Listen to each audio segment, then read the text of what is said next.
Albert Einstein once said, everybody's a genius, but if you judge a fish by its ability to climb a tree, it will live its whole life believing that it is stupid. Ladies and gentlemen of the jury, today on trial we have modern day schooling. Glad you could come. Not only does he make fish climb trees, but also makes them climb down and do a 10-mile run. Tell me, school, are you proud of the things you've done? Turning millions of people into robots, do you find that fun? Do you realize how many kids relate to that fish? Swimming upstream in class, never finding their gifts, thinking they are stupid, believing they are useless? Well, the time has come, no more excuses. I call school to the stand and accuse him of killing creativity, individuality, and being intellectually abusive. He's an ancient institution that has outlived his usage. So, Your Honor, this concludes my opening statement, and if I may present the evidence of my case, I will prove it. Proceed. Exhibit A. Here's a modern day phone. Recognize it?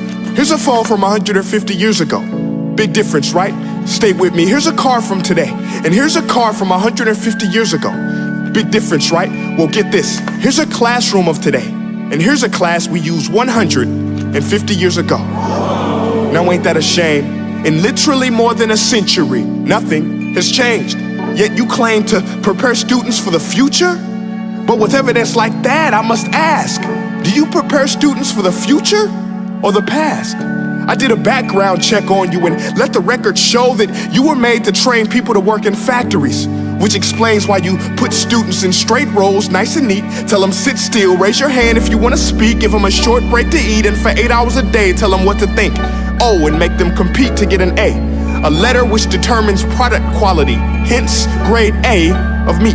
I get it. Back then, times were different. We all have a past. I myself am no Gandhi. But today, we don't need to make robot zombies. The world has progressed. And now we need people who think creatively, innovatively, critically, independently, with the ability to connect. See, every scientist will tell you that no two brains are the same. And every parent with 2 or more children will confirm that claim.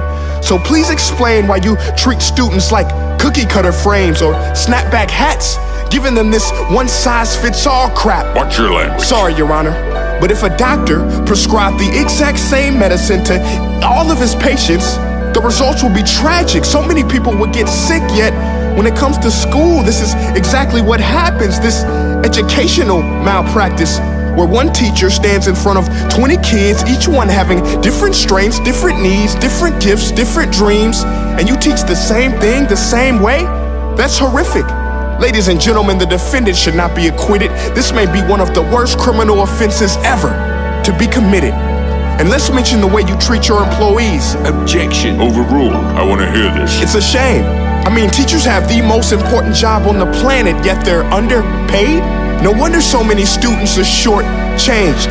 Let's be honest, teachers should earn just as much as doctors, because a doctor can do heart surgery and save the life of a kid, but a great teacher can reach the heart of that kid and allow him to truly live. See, teachers are heroes that often get blamed, but they're not the problem. They work in a system without many options or rights. Curriculums are created by policymakers, most of which have never taught a day in their life. Just obsessed with standardized tests. They think bubbling in a multiple choice question will determine success. That's outlandish. In fact, these tests are too cruel to be used and should be abandoned, but don't take my word for it. Take Frederick J. Kelly, the man who invented standardized testing, who said, and I quote, "These tests are too cruel to be used and should be abandoned." Ladies and gentlemen of the jury, if we continue down this road, the results will be lethal. I don't have much faith in school, but I do have faith in people. And if we can customize healthcare, cars, and Facebook pages, then it is our duty to do the same for education, to upgrade it, change it, do away with school spirit, because that's useless.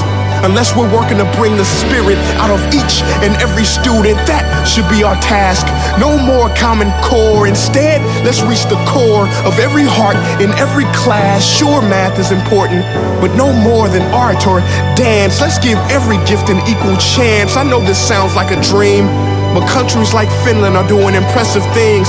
They have shorter school days, teachers make a decent wage, homework is non-existent, and they focus on collaboration instead of competition. But here's the kicker, boys and girls.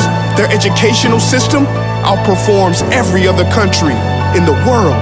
Other places like Singapore are succeeding rapidly. Schools like Montessori, programs like Khan Academy, there is no single solution. But let's get moving, because while students may be 20% of our population, they are 100% of our future. So let's attend to their dreams, and there's no telling what we can achieve. This is a world in which I believe, a world where fish are no longer forced to climb trees. I'll rest my case.